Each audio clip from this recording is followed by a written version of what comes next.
I am Dr. Margot Watson. I'm a member of Signature OBGYN, practicing at Howard County General Hospital.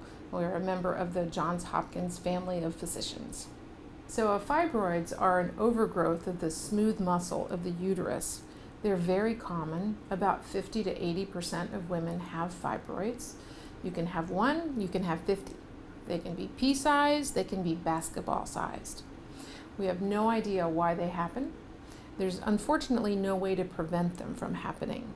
Sometimes they can develop in a woman's 20s or 30s, or even not till she's in her 40s. They are more common in women of African American descent. They most commonly cause very heavy periods. They can cause trouble with fertility. They can cause pelvic pain. When fibroids are causing heavy bleeding, there are a variety of treatments that can be tried.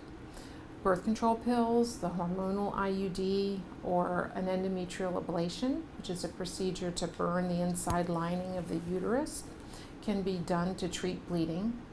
If those aren't successful, there's a procedure called a uterine fibroid embolization that can be done to block the blood flow to the uterus. As a last resort, a hysterectomy is obviously the definitive cure for fibroids.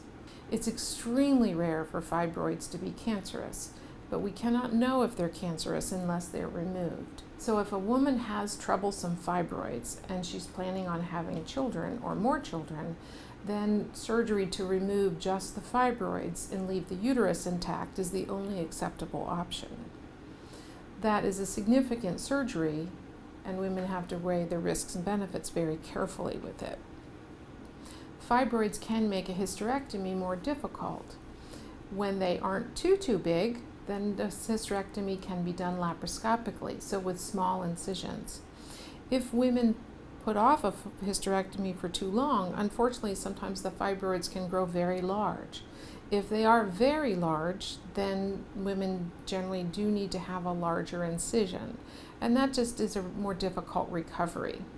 So we encourage women who are suffering from fibroids to consider a hysterectomy before they get very large. When women have very large fibroids or they're having heavy bleeding and they're anemic from them, we can give them medication to shut down all their hormone production for a few months before surgery. This will shrink the fibroids and allow women to have a respite from their heavy bleeding until the surgery.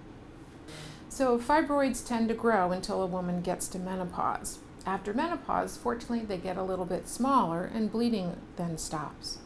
Some women still continue to have pelvic pain or pelvic pressure from fibroids, so rarely women will still have a hysterectomy even after menopause. However, for the majority of women, if they can deal with their symptoms until menopause, they get so much better they don't need a hysterectomy after menopause.